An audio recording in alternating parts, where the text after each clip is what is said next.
বিয়া করিয়া শেষে শান্তি, যে যে শান্তি তারা রেখো ইয়ার দেখো কয়দিন শান্তি থাকুক বইন।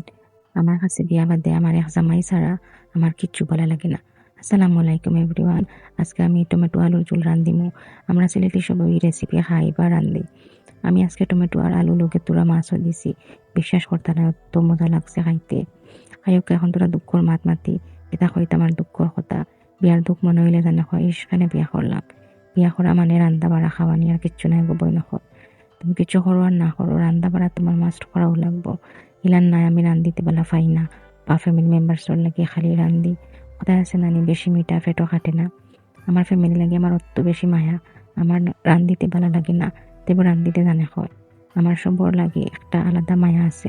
আর এই মায়া এক্সপ্রেস করার মাধ্যমে লগি রান্দা। আর বিয়া যদি করতাম না তো এই ফ্যামিলি লাগে মায়া হইল না অনেক। আর মায়ার ঠেলায় খান্দি খান্দি রান্ধিলাম না অনেক। আচ্ছা, আপনার কাছে বিয়া মানে খালি সুখ, আর সুখ না সুখের লগে দুঃখও আছে আমার জানাইবা। দেখি সব কিতা এক তোর মূলানি না কিতা আমার খুব আপনারা।